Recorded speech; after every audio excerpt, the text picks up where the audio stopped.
కొణిదెల ఉపాసన గారు హైదరాబాద్లోని ఐఐటి విద్యార్థులతో ఇంటరాక్ట్ అయ్యారు. ఐఐటి విద్యార్థులతో ఇంటరాక్ట్ అయిన నేపథ్యంలో కొణిదెల ఉపాసన గారు మహిళలను ఉద్దేశించి కొన్ని వ్యాఖ్యలు చేశారు. ఆ వ్యాఖ్యల మీద ఇప్పుడు భిన్నాభిప్రాయాలు అయితే వ్యక్తమవుతూ ఉన్నాయి. ఆవిడ చేసినటువంటి వ్యాఖ్యల్ని కొంతమంది సమర్థిస్తూ ఉంటే మరికొంతమంది మాత్రం వ్యతిరేకిస్తూ ఉన్నారు. ఈరోజు మహిళలు ఆర్థికంగా వారి కాళ్ళ మీద వారు నిలబడాలని, ఆర్థిక స్వావలంబన అవసరం అని చెబుతూనే ఈ ప్రాసెస్లో మీకు గనక వివాహం ఆలస్యం అయితే మహిళలు వారి ఎగ్స్ని ఫ్రీజ్ చేసుకోండి, సేవ్ చేసుకోండి అంటూ ఉపాసన గారు చేసినటువంటి వ్యాఖ్యలు ఏవైతే ఉన్నాయో దాన్ని కొంతమంది ఖండిస్తున్న నేపథ్యంలో ఈ అంశం మీద మనం పూర్తి స్థాయిలో విశ్లేషణ చేసుకుందాం. ప్రస్తుతం మనతో పాటున్నారు ప్రముఖ సామాజికవేత్త, ప్రముఖ రాజకీయ విశ్లేషకులు కృష్ణకుమారి గారు. మేడంతో మాట్లాడదాం. మేడం నమస్తే. మేడం నమస్తే. మహిళలను ఉద్దేశించి ఉపాసన గారు చేసినటువంటి వ్యాఖ్యలు దాని మీద ఇప్పుడు భిన్నాభిప్రాయాలు అయితే వ్యక్తమవుతూ ఉన్నాయి. కొంతమంది ఆవిడ వ్యాఖ్యల్ని సమర్థిస్తూ ఉంటే మరికొంతమంది ఆవిడ వ్యాఖ్యల్ని వ్యతిరేకిస్తూ ఉన్నారు. ఆర్థిక స్వావలంబన మహిళలకి అవసరం, మహిళలు ఆర్థికంగా వారి కాళ్ళ మీద వారు నిలబడిన తరువాతే వివాహం చేసుకుంటే మంచిది. ఒకవేళ ఈ ప్రాసెస్లో కనుక మీకు వివాహం ఆలస్యం అయితే మీరు మీ ఎగ్స్ని ఫ్రీజ్ చేసుకోండి, సేవ్ చేసుకోండి అంటూ ఉపాసన గారు చేసినటువంటి వ్యాఖ్యలు ఏవైతే ఉన్నాయో వాటిని కొంతమంది ఖండిస్తూ ఉన్నారు. దాన్ని ఎలా చూడాలంటారు మేడం? అంటే ఆవిడ ఐఐటి స్టూడెంట్స్ని ఉద్దేశించి మాట్లాడుతూ ఉమెన్ ఎంపవర్మెంట్ గురించి, అలాగే పెళ్ళి గురించి, అలాగే భవిష్యత్తులో జీవితం గురించి, భవిష్యత్ ప్రణాళికల గురించి, వాళ్ళ ఉద్యోగాలు, వాళ్ళ పెళ్ళి, పిల్లలు, వీటన్నిటి గురించి ఒక బ్రాడర్ వేలో డిస్కషన్ చేస్తూ ఆవిడ అడిగారు ఏంటి అంటే, మీలో ఎంతమంది పెళ్లి చేసుకుందాం అనుకుంటున్నారు త్వరలో అని అడిగిన దానికి చాలామంది అబ్బాయిలు చేయెత్తారు, చాలామంది అమ్మాయిలు చెయ్యెత్తలేదు.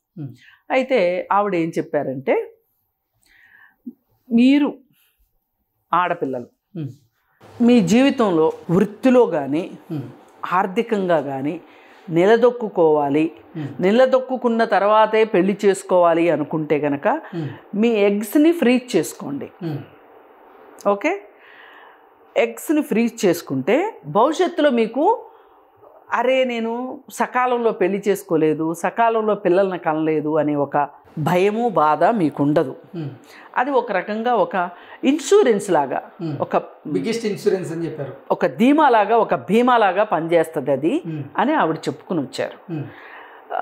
అలాగే అసలు దీనికి అసలు ఈ మాట అనడం వెనక మన నేపథ్యం ఏంటి అని కనుక మనం ఆలోచించుకుంటే, ఈరోజు ఆడపిల్లలు చదువుకుంటున్నారు బాగా, కానీ చదువుకున్న తర్వాత వృత్తుల్లో స్థిరపడేటప్పుడు ఒక స్థాయిని మించి వృత్తిలో ఎదగట్లేదు.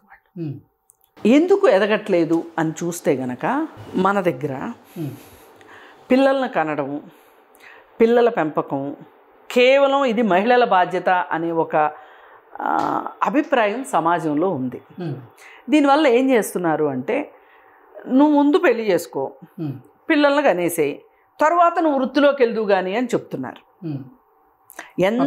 ఎంత చదువుకున్న అమ్మాయినైనా అది ఒక రకంగా ఏం జరుగుతుంది అంటే, వీళ్ళు చదువుకి ఉద్యోగం చేయాలనుకునే దానికి మధ్యలో గ్యాప్ ఎక్కువ అవుతుంది.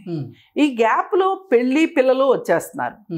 వీళ్ళ కాన్సన్ట్రేషను, వీళ్ళ ఎయిమ్స్, వీళ్ళ డైవర్ట్ అయిపోతున్నాయి, కన్ఫైన్ అయిపోతున్నాయి ఫ్యామిలీ కోసం. ఫ్యామిలీ కోసం కన్ఫైన్ అవటం తప్పని నేను అనట్లేదు, కానీ ఒక అమ్మాయికి నిజంగా ఐఐటిలో సీట్ తెచ్చుకోవడం అనేది మామూలు విషయం కాదు, ఎవరికైనా, అమ్మాయిలకైనా అబ్బాయిలకైనా. కానీ ఐఐటిలో చదువుకున్న అబ్బాయి ఖచ్చితంగా పెళ్ళైనప్పటికీ కూడా అతను ఉద్యోగంలో స్థిరపడతాడు, ఏ దేశం అంటే ఆ దేశం వెళ్ళగలుగుతున్నాడు, అలాగే పెళ్లి చేసుకొని భార్యను కూడా తీసుకుని వెళ్ళగలుగుతున్నాడు కదా. అయితే అతనికి ఎక్కడా కూడా అతని కెరీర్లో అతనికి బ్రేక్ రావట్లా. అదే మహిళ విషయం తీసుకోండి, స్త్రీల విషయం తీసుకోండి. నేను ఎన్నో ఆఫీసుల్లో చూస్తూ ఉంటా, బ్యాంకుల్లో, ఎల్ఐసి ఆఫీసుల్లో, లేకపోతే ఇంకొక ఆఫీసులో, కమర్షియల్ ట్యాక్స్ ఆఫీసులో, ఏదైనా సరే గవర్నమెంట్ జాబ్లో కానీ ప్రైవేట్ జాబ్లోనో కానీ వాళ్ళ పిల్లలకి 10th క్లాసు ఎయిత్ క్లాస్ దాటుతుంది అంటే వాళ్ళు ప్రమోషన్లు తీసుకోరు. ఎందుకంటే 8th, 9th, 10th క్రూషియల్, తర్వాత ఇంటర్మీడియట్ క్రూషియల్. ఈ 5 సంవత్సరాలు వాళ్ళు ఏం చేస్తారు, వేరే ఊరు వెళ్ళారనుకోండి, వేరే ప్రమోషన్ వస్తే వేరే ఊరు వెళ్ళాలి, వేరే ఊరు వెళ్ళారనుకోండి ఇక్కడ కుటుంబాన్ని ఎవరు చూస్తారు?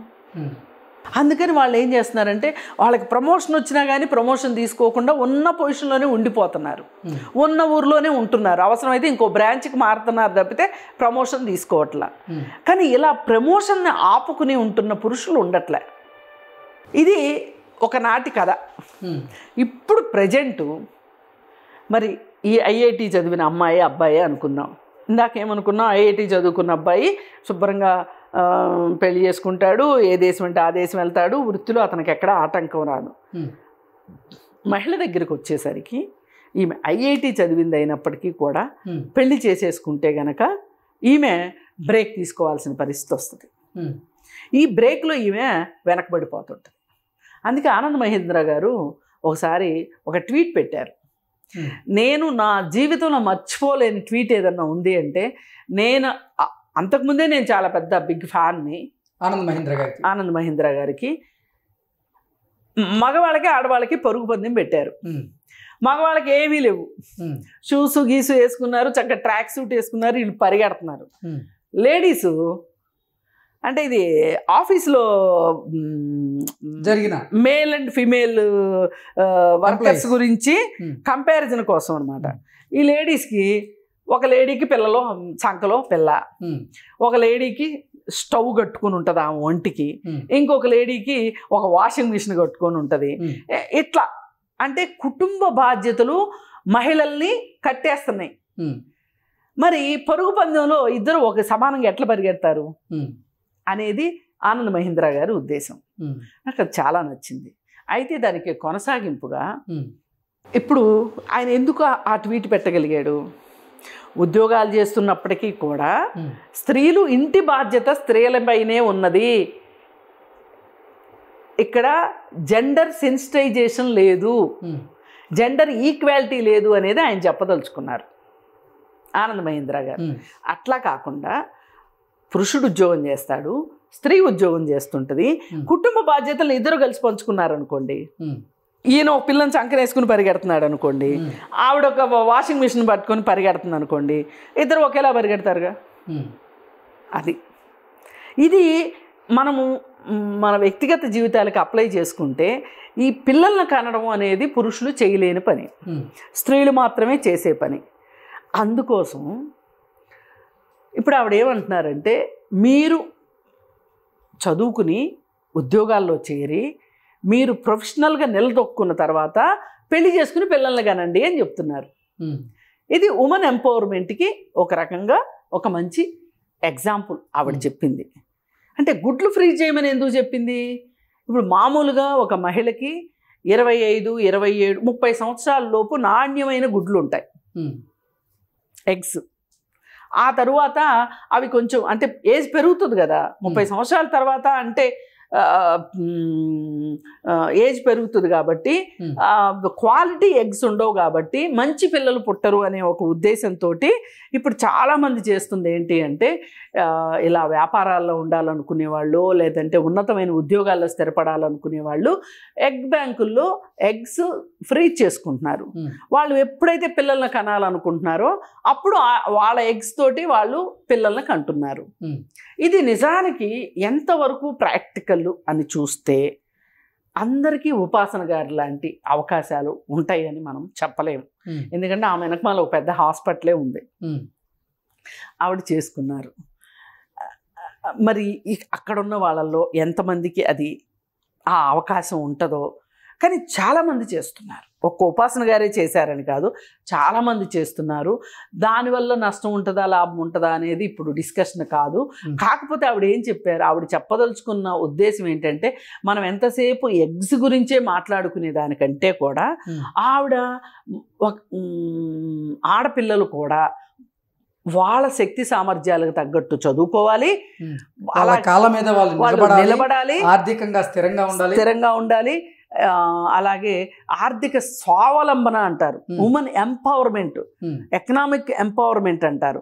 ఇవన్నీ సాధించుకోవాలి అని ఆవిడ చెప్పారు. చాలా మంచి సందేశం ఇచ్చారు ఒక రకంగా. ఎందుకంటే మహిళకి కూడా పురుషుడితో సమానంగా శక్తి సామర్థ్యాలు ఉంటాయి. కానీ వాటిని వాడుకునే విషయంలో మనకి మనం ప్రతిబంధకాలు వేసుకుంటూ ఉంటాం. అవి ఆ ప్రతిబంధకాలను వేసుకోకుండా మీరు మీ శక్తి సామర్థ్యాలకు తగ్గట్లుగా మిమ్మల్ని మీరు నిరూపించుకోండి అని చెప్పింది. ఇది ఒక రకంగా పురుషులతో సమానంగా స్త్రీలు కూడా ఉత్పత్తిలో భాగస్వామ్యం అయ్యారనుకోండి, ఈ దేశం జీడిపి పెరుగుతుందా లేదా, ఈ దేశంలో సంపద పెరుగుతుందా లేదా? మంచి మాటే కదా ఆవిడ చెప్పింది. కాకపోతే దానికి ఇంకొకళ్ళు రకరకాల విమర్శలు చేస్తారనుకోండి, అది వేరు విషయం. కానీ ఇక్కడ మనం చూడాల్సింది ఏంటి అంటే, ఆడపిల్లలు బాగా చదువుకుని వాళ్ళ వృత్తిలో వాళ్ళు నిలబడాలని, అలాగే వాళ్ళ శక్తి సామర్థ్యాన్ని వాళ్ళు నిరూపించుకోవాలని.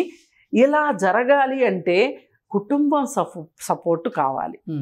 ఆమె ఏదో అశక్తురాలు కాబట్టి సపోర్ట్ ఇస్తున్నామని కాదు,